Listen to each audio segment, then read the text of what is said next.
ვუყურებთ, მაგრამ ვერ ვხედავთ. ვამჩნევთ, მაგრამ ვერ იდებით. ვპირდებით, მაგრამ გვავიწყდება. დროა შევიცვალოთ მენტალობა. დროა გავიგოთ მათზე მეტი და ვუთხრათ, ჩვენ აქ ვართ. ფართომასშტაბიანი სოციალური რადიო პროექტი იმედზე. ნინო მეუნარგიასთან ერთად. ჩვენ აქ ვართ.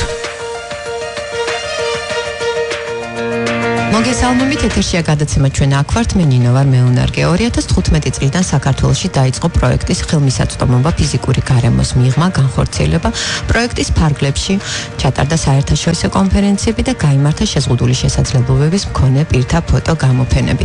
დღეს ჩემი გადაცემის სტუმარი ბრძანდება პროექტის კოორდინატორი, მედიცინის დოქტორი ქალბატონი მაია ბერაძე ჯონსონი. დიდი მადლობა ქალბატონი მაია გადაცემაში მობრძანებისთვის. მსმენელს შევახსენებ ჩვენ საკონტაქტო ნომრებს 292 11-11-99. ქალბატონო მაია, გვიანბეთ პროექტის შესახებ. როგორ დაიწყეთ პროექტზე მუშაობა? პირველ რიგში მოგესალმებით, მივესალმებით თქვენი რადიოს მსმენელებს და დიდ მადლობა მინდა უთხრა რადიო იმედს, რომ დაინტერესდეთ ამ ჩვენი პროექტით. რაც ეხება პროექტს. პროექტი დაიწყო, შემოთავაზებული იქნა 2014 წელს შვედური ინსტიტუტის მიერ და აქტიურად მე ვიტყოდი და ძალიან აქტიურადაც მხარდაჭერილია შვედეთის საელჩოს მიერ თბილისში, საქართველოში. და პირადად ქალბატონი მარტინა ქვექი ძალიან აქტიურად არის ჩართული ამ პროექტში. პროექტი როგორ დაიწყეთ მუშაობა პროექტზე? დიახ, დავიწყეთ მუშაობა მაშინვე 2014 წელს მოსამზადებელი ეტაპი ფაქტიურად გავიარეთ შვედეთში, დელეგაცია იყო მივლინებული შვედეთში, რომ გაგვევლო საერთოდ ეს სოციალური სისტემა როგორ მუშაობს მათთან. ჩვენ ვიცით, რომ მისაბაძი და ესეთი მოქნილი სოციალური სისტემაა შვედეთის ქვეყანაში. და ეს შეზღუდული შესაძლებლობების მქონე პირთა მიმართებაში, რა ხდება დაბადებიდან, გამოვლინებიდან სიტყვაზე, იმ მომენტიდან რა გზას გაივლის ეს მნიშვნელოვანია ჩვენთვის მათი გამოცდილების გაზიარება. დიახ, სწორედ ეს იყო მიზანი ჩვენ სამთავრობო და არასამთავრობო სტრუქტურებში გავიარეთ ეს გავიზიარეთ მათი გამოცდილებები ეს ადგილზე და იქვე დაიგეგმა შემდეგ თვითონ პროექტის მოდელი, ანუ რას მოიაზრებდა თავის თავში პროექტი. თავდაპირველად იყო ჩანაფიქრი, რომ მხოლოდ შეზღუდული შესაძლებლობების მქონე პირთა ფოტო გამოფენა რის შესახებ ჩვენ მოგვიანებით ვისაუბრებთ. დიახ, მაგრამ იქ დელეგაციის წევრებმაც და საერთოდ უფრო მასშტაბური რომ ყოფილიყო პროექტიც და უფრო გამოსაყენებელი ჩვენთვისაც ჩავთვალეთ, რომ საერთაშორისო კონფერენცია ერთდროულად ქონდა აწყობილიყო. ვინ მიიღო მონაწილეობა საერთაშორისო კონფერენციაში, რომელიც ჩატარდა თბილისში და შემდეგ უკვე რეგიონებში? დიახ, როდესაც უკვე შედგა პროექტი და დაიწყო შარშან უკვე 2015 წლის ივნისში და ეს ივნისი შემთხვევით არ იყო, ჩვენ დავამტყვეთ ზუსტად 14 ივნისის დღეს. და აქედან დაიწყო პროექტი ეროვნულ მუზეუმში გაიმართა. რომელი ქვეყნებიდან იყვნენ ჩამოსული სტუმრები მომხსენებლის რანგში რასაკვირველია? ჩამოსული გერმანიიდან, შვედეთიდან, რუსეთიდანაც, ბელორუსიიდან, იყვნენ სხვადასხვა ქვეყნები წარმოდგენილი. და აქედან უკვე დაიწყო, ესე ვთქვათ, მოგზაურობა ამ პროექტმა სხვადასხვა ქალაქებში. საქართველოს მასშტაბით. რამდენად მნიშვნელოვანია პროექტისთვის რეგიონში აქტივობის ჩატარება? თქვენ მოგეხსენებათ ის, რომ როდესაც ჩვენ საუბრობთ შეზღუდულ შესაძლებლობებზე, ამ შემთხვევაში რეგიონს განსაკუთრებული პრობლემები აქვს. და მათთვის ინფორმაციის მიწოდება თან ადგილზე ვფიქრობ უმნიშვნელოვანესია. დიახ, ესეც იქნა გათვალისწინებული ჩვენს მიერ და ძალიან მოხარული ვარ და ძალიან დიდი მადლობა მინდა ვუთხრა შვედეთის მხარეს ამ მხრივ, რომ ესენი ძალიან ხელს გვიწყობენ ამაში, რომ სიტყვაზე კი ერთ ქალაქში ჩატარდა, მაგრამ რეგიონებში გასვლითაც დაინტერესდნენ და იქაც ჩატარდა მსგავსი საერთაშორისო კონფერენციები. რაც შეეხება რეგიონს, პირველი რეგიონი ანუ სად იყავით? პირველი რეგიონი ეს იყო ბათუმი, ბათუმში გავაკეთეთ საერთაშორისო კონფერენცია და მე კონფერენცია სადაც ვახსენებ, აუცილებლად მოიაზრება იგივე ფოტოგამოფენა, რომელსაც ალბათ ქვემოთ შევჩერდებით. იყო ბათუმი და იცით რა არის, ეს სპონტანურად არ ხდებოდა, რაღაცა გამოხმაურებები მოყვა სიტყვაზე თბილისის ღონისძიებას, მე დაინტერესება ბათუმის აჭარის რეგიონის მხრიდან, აჭარის რეგიონში ჩავატარეთ ეს ღონისძიება. შემდგომ იყო იმერეთიდან ძალიან სერიოზული, კონკრეტულად ხარაგაულის მუნიციპალიტეტი ძალიან აქტიურად ჩაერთო. აქვე არის არასამთავრობო ორგანიზაცია. დიახ. რომელმაც აქტიური მონაწილეობა მიიღო დაგეგმვაში, როგორც მე ვიცი. დაგეგმვაში ქალბატონი გურგენიძე და დიახ. აქაც ესე წარმატებულად, რა ვიცი, კარგით. თქვენ ბრძანეთ, რომ ამ პროექტის ერთ-ერთი უმნიშვნელოვანესი შემადგენელი ნაწილი არის ფოტოგამოფენა და გვიანბეთ ფოტოგამოფენის შესახებ. ძალიან საინტერესო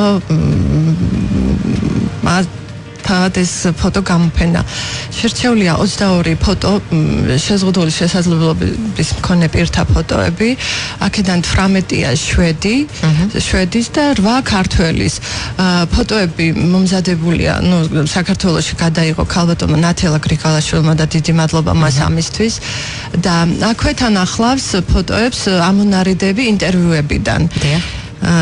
ინტერვიუები მოამზადა ქალბატონმა ქეთევან ჯაყელმა და მასაც მინდა მადლობა ვუთხრა, დიდი შრომაა გაწეული და არ მინდა რომ ვინმე გამომჩეს ამისთვის და თქვენ ეთერს გამოვიყენებ ამისთვის.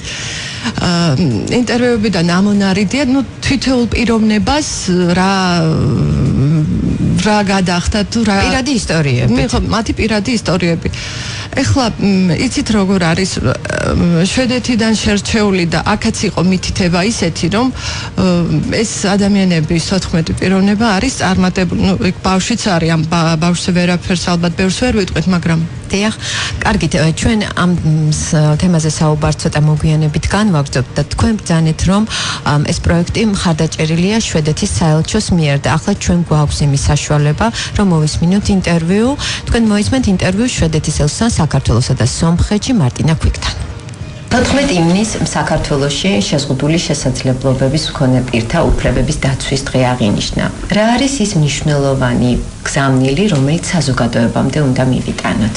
ყველაზე მნიშვნელოვანია არის მაინც მორალური ვალდებულება, როგორც მე ვთვლი, იმიტომ რომ ჩვენი ქვეყნის ყველა მოქალაქე არ აქვს მას შეზღუდული შესაძლებლობების მქონე პირია ის თუ არა, უნდა ქონდეს ყველა მოქალაქეს ერთი და იგივე უფლება, ერთი და იგივე პრინციპი ცხოვრებაში, ანუ მათ ქონდათ თანაბარი უფლებები ყველანაირი სახელმწიფო სერვისის მიღებისა თუ სხვა რაიმეს ცხოვრებაში.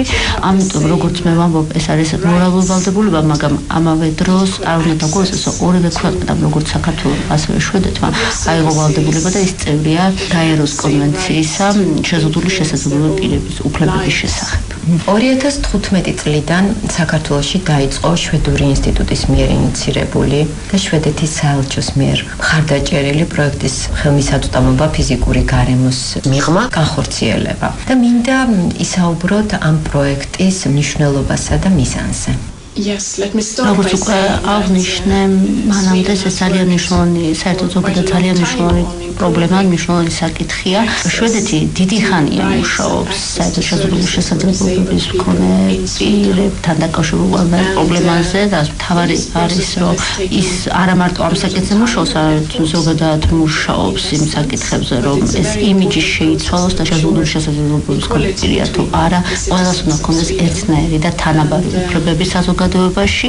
ამიტომ ჩვენეთის მიზანია საერთოდ საქართველოში მოსახლეობის საზოგადოებრივების ცნობიერების ამაღლება იმის შესახებ, თუ რას ნიშნავს ხელმისაწვდომობა, ის რომ ეს არ არის საუბარი მხოლოდ შეზღუდული შესაძლებლობების მქონე პირებზე, არამედ იმაზე, რომ საზოგადოების ყველა წევრი ერთნაირად თანაბარია და ამაზე უნდა ზრუნავდეს როგორც ხელისუფლება, ასევე სამოქალაქო სექტორი და ზოგადად ყოველი ჩვენთაგანი. კიდევ ერთი მინდა დავამატო, ამ ხნით როგორც უკვე აღნიშნე წლებია, შვედეთი მუშაობს ამ საკითხებზე და ამიტომ გვინდოდა ჩვენი გამოცდილების გაზიარება საქართველოსთვის, იმიტომ რომ ეს არის ძალიან მნიშვნელოვანი საკითხი და შვედური ინსტიტუტი როგორც სამთავრობო სააგენტო, ზუსტად ამიტომ ისიც ჩვენთან ერთად მუშაობს ამ საკითხზე, ზუსტად ამიტომ შეიქმნა ეს გამოფენა, რომ ეჩვენებინა ყველანაირი პრობლემა, თუ არა პრობლემა, რომელიც არსებობს ამ საზოგადოებაში და განსაკუთრებით შეზღუდული შესაძლებლობების მქონე პირთა. რაც შეეხება გამოცდილების გაზიარებას, მაინტერესებს თქვენმა ქვეყანამ რამდენად რთული გზა გაიარა,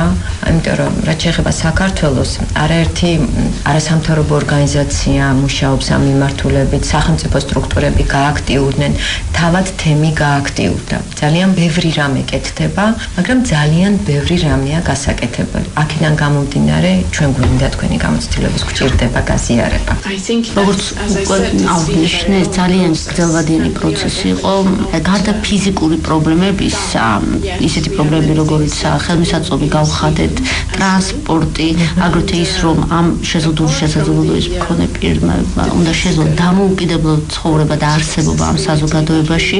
თავარი პრობლემა შვედეთში რაც ჰქონდა და რასაც მუშაობ ჯერ კიდევ არის თვითონ საზოგადოების დამოუკიდებულება შეზღუდული შესაძლებლობების მქონე პირების მიმართ, მათი საქმიანობის მიმართ, თუ როგორ უნდა შეიცვალოს ეს დამოუკიდებულება და როგორ უნდა გაიაზროს ადამიანებმა, რას ნიშნავს ყველა ერთად ცხოვრობს და რას ნიშნავს ეს პრობლემა ზოგადად ყველასთვის.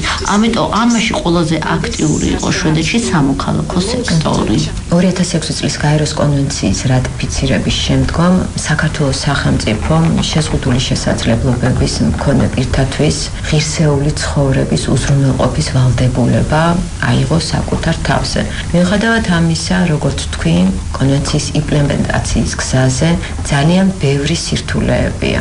რაც შეეხება პროექტს ხელმისაწვდომობა ფიზიკური გარემოს მიღმა, პროექტის ფარგლებში საერთაშორისო კონფერენცია გაიმართა თბილისში, შემდეგ თქვენ ბრძანდებოდით რეგიონში, ბრძანდებოდით ბათუმში, ხარაგაულში და შეიძლება თქვენი აზრი, თქვენი თვალით დანახული რეალობა როგორია საქართველოში ამ მიმართულებით.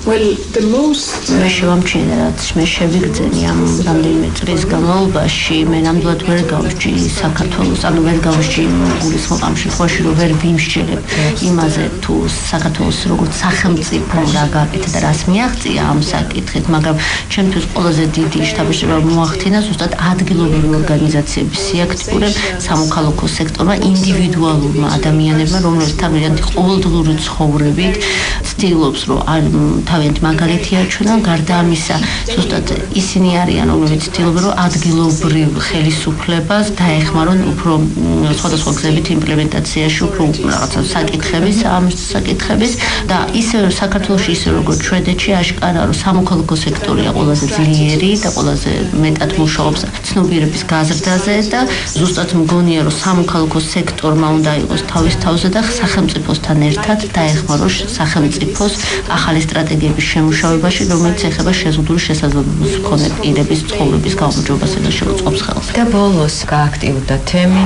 გააქტიურდა სახელმწიფო არასამთავრობო ორგანიზაციები და თქვენი რეკომენდაციები რა იქნება თითოეულისთვის?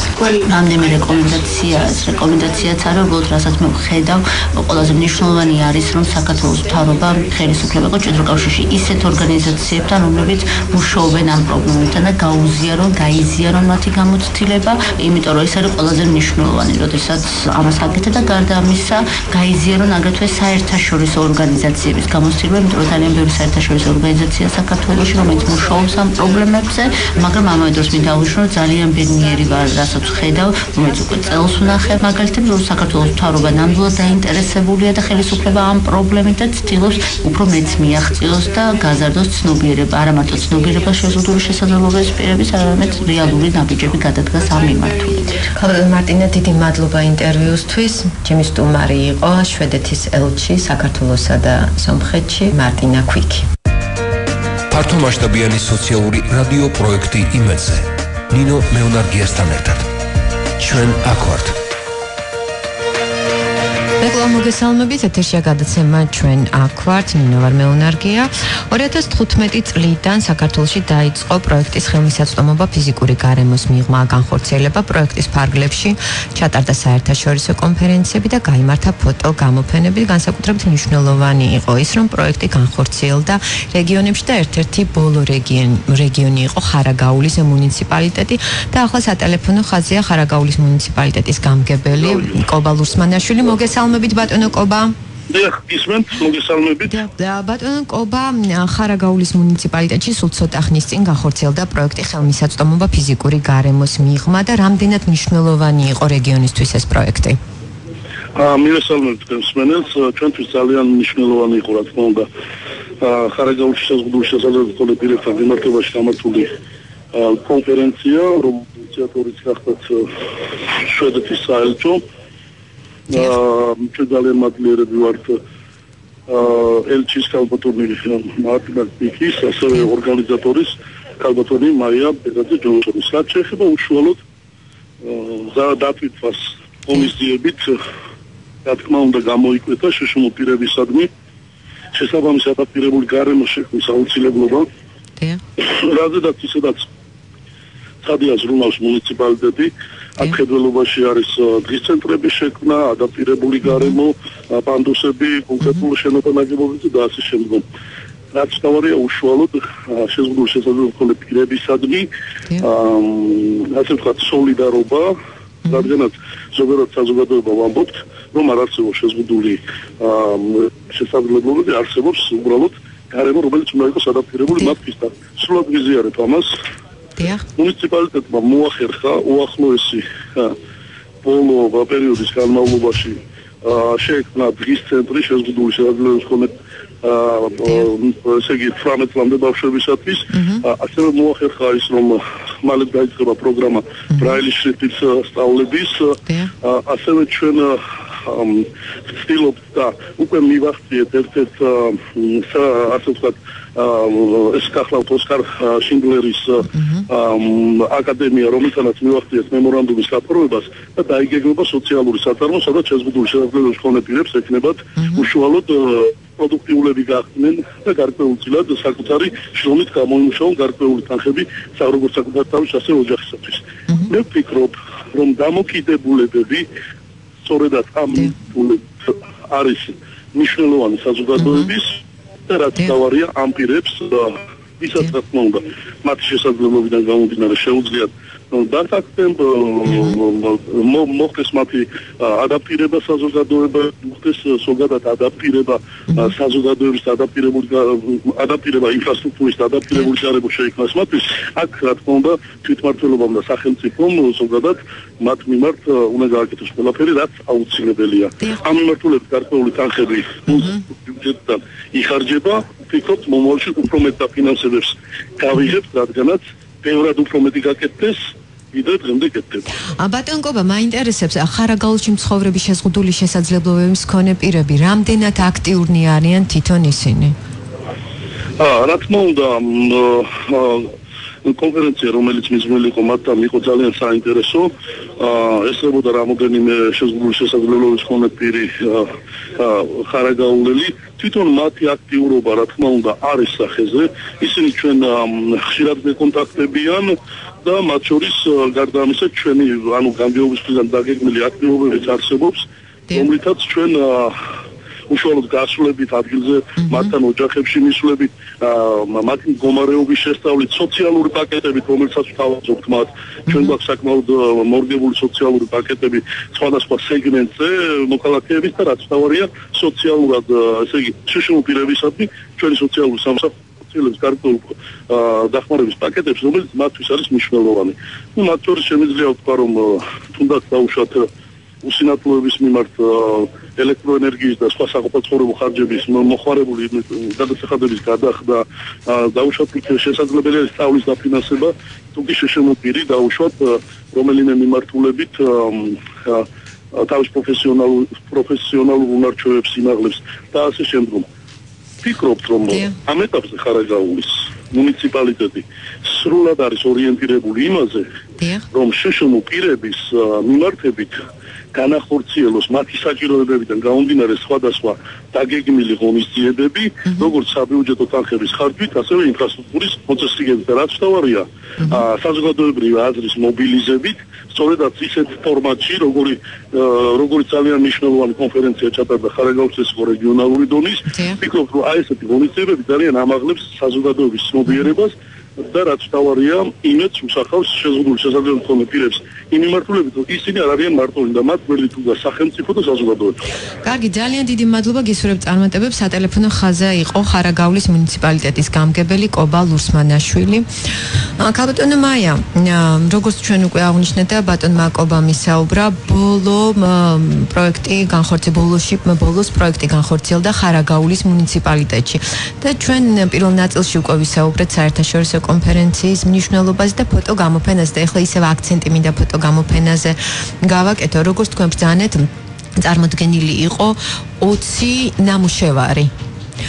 კარგით, ახლა მეორე ჩართვა გვაქვს სატელეფონო ხაზია ხარაგაულის მუნიციპალიტეტის საკრებულოს თავმჯდომარე ინგა მაღრაძე. მოგესალმებით, ქალბატონო ინგა. მოგესალმებით, დიდი მადლობა მოწვევისთვის. მადლობა იმისთვის, რომ გადაცემაში იღებთ მონაწილეობას. ქალბატონო ინგა, მე მაინტერესებს, როგორ ცხოვრობენ ხარაგაულის მუნიციპალიტეტში შეზღუდული შესაძლებლობების მქონე ადამიანები და ზოგადად ისაუბროთ გამოწვევებზე. კი ბატონო, კიდევ ერთხელ დიდი მადლობა თქვენ რომ მოგვეცა შესაძლებლობა ამ ძალიან მნიშვნელოვან პრობლემას, ასე ვთქვათ, კიდევ ერთხელ გამოვეხმაუროთ და ვისაუბროთ იმ რეალურ სურათზე, რომელიც ზოგადად არის რეგიონებში.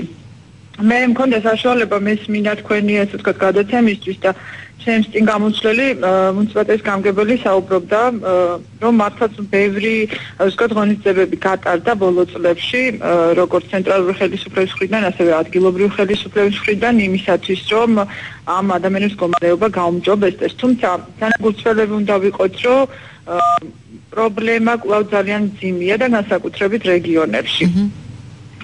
გარდა იმისა, რომ თქვა ჩვენ გარკვეული ვალდებულება გვაქვს საერთაშორისო, ასე ვთქვათ, კონვენციის თანახმად და ეს თვითონ თვითმმართველობის კოდექსმაც განგვისაზღვრა,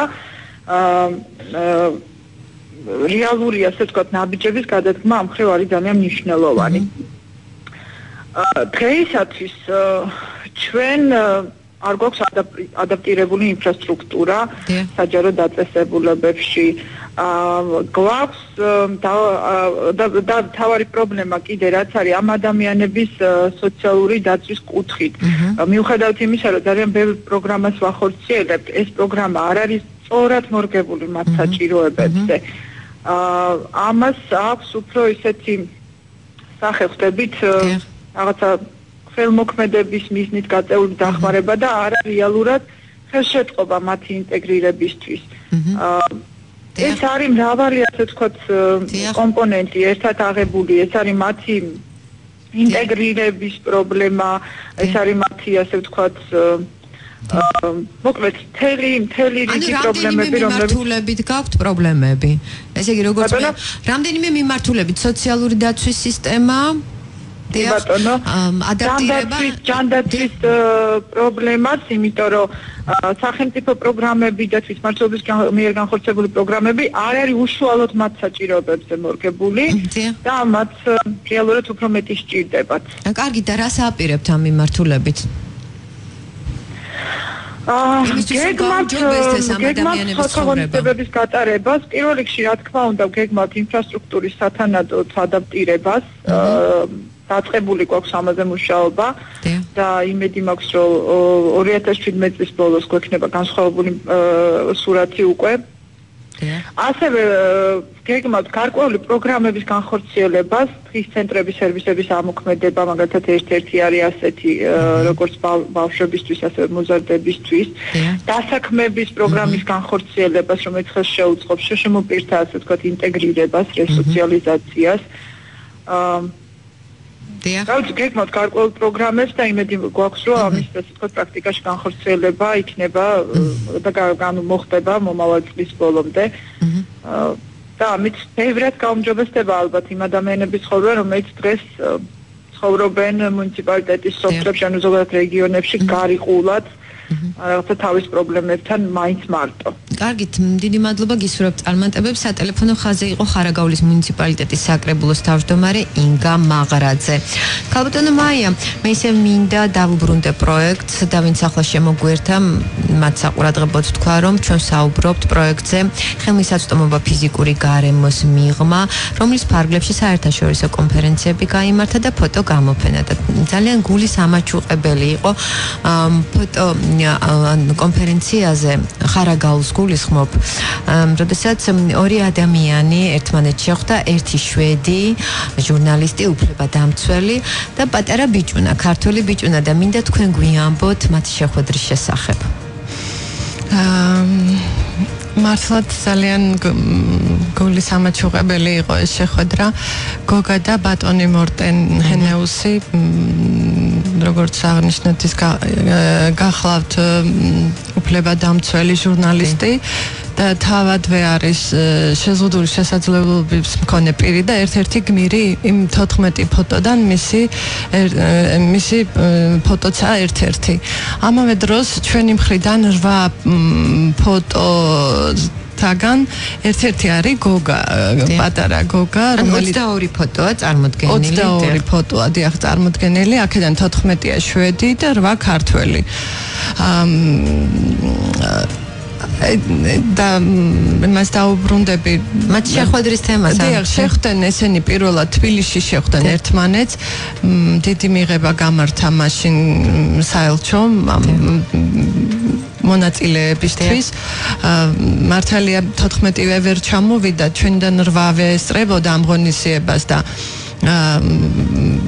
შვედეთიდან რამდენიმე შეძლო, მხოლოდ 4 იყო ჩამოსული და ესე და აქ შეხვდნენ ერთმანეთს პირველად გოგა და მორტენი. გოგა არის პატარა, ახლა უკვე 11 წლის, რომელიც არის ჩვენი მხრიდან, ანუ ქართველთა ფოტოთაგან ერთ-ერთი გმირი. ერთ-ერთი გმირი, გმირებს უძახი მათ. ეს გმირები, ესე ვთქვათ, ესენი შეხვდნენ ერთმანეთს ჯერ კიდევ თბილისში, ანუ შარშან და ბატონი მორტენი ჩვენ ბათუმში შემოგვიერთდა და შემდეგ ხარაგაულში და ხარაგაული უკვე იყო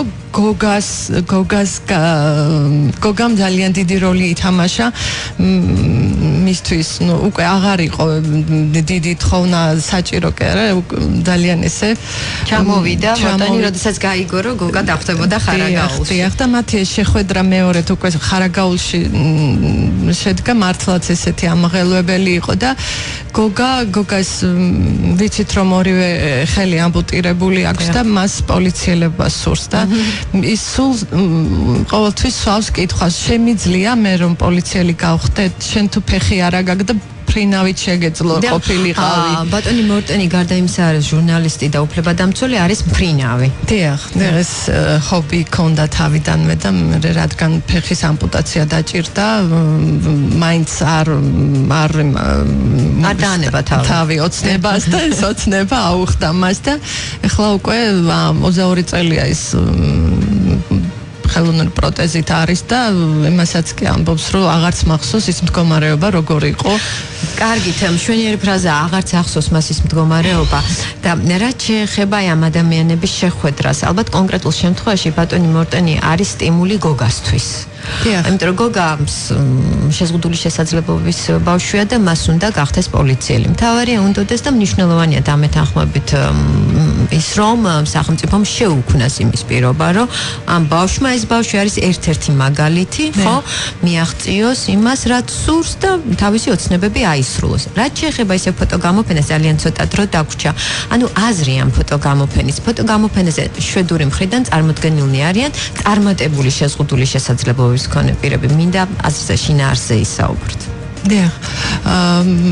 აქ 14 ფოტოდან ყველა შერჩეულია სწორედაც წარმატებული ადამიანები და ჩვენ როდესაც აქ ფოტოებს ვიღებდით, ისიც კი გითხრა შვედეთიდან პროდიუსერმა, რომ ეს შეზღუდვა არ უნდა ყოფილიყო თვალშისაცემი, ანუ ფოტოები ისე უნდა გადაღებულიყო, ესეთი ინსტრუქცია ჰქონდა ჩვენ მათგან ფოტოგრაფს.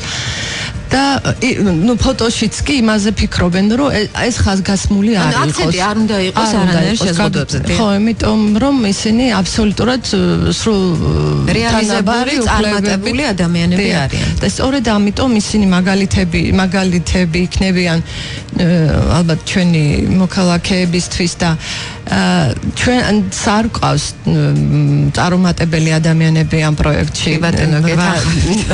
მათგანი, ნუ იქ ასაკობრივი გრადაცია და სხვადასხვა შეზღუდვებით, თუმცა ისინი ნამდვილად მე ვთვლი, რომ პატივისცემას იმსახურებენ და ნამდვილად შემდგარი ადამიანები არიან. იმედია პროექტი გაგრძელდება. კი, ვიმედოვნებთ, ეხლა აღსანიშნავია ის, რომ ეს პროექტი ძალიან ბევრ ქვეყანაში პარალელურად მიმდინარეობს. ამ მოკლე დროშიც კი ზაფხულ შემოდგომაზე ბრაზილია, ინდოეთი, სინგაპური, თურქეთი თუ არ ვწდები, უკრაინა, თურქეთი იყო კი. ლატვია, ესტონეთი, ბელორუსია, მაკედონია, ავსტრია, პროექტმა ფოტო გამოფენამ ფაქტიურად შემოიარა მსოფლიო. მსოფლიოში ესე და ჩვენ ვცდილობთ საქართველოში ვამოგზაუროთ. კარგი, ძალიან დიდი მადლობა, წარმატებას გისურვებთ. მსმენელს შევახსენებ, ჩემი სტუმარი იყო მედიცინის დოქტორი ქალბატონი მაია ბერაძე, რომელიც პროექტის ხელმისაწვდომობა ფიზიკური გარემოს მიღმა კოორდინატორი ბრძანდება. თქვენ ასევე მოისმინეთ ინტერვიუ შვედეთის ხელშთან საქართველოსა და სომხეთში ქალბატონ მარტინა ქვიქთან, ასე რომ გისურვებთ წარმატებებს და დიდი მადლობა იმისთვის, რასაც თქვენ აკეთებთ. დროებით. მადლობა თქვენ. უყურებთ, მაგრამ ვერ ხედავთ. ვამჩნევთ, მაგრამ ვერ იდებით. ვპირდებით, მაგრამ გვავიწყდება. დროა შევიცვალოთ მენტალობა. დროა გავიგოთ მათზე მეტი და უთხრათ, ჩვენ აქ ვართ. ფართომასშტაბიანი სოციალური რადიო პროექტი იმედზე. ნინო მეუნარგიასთან ერთად. ჩვენ აქ ვართ.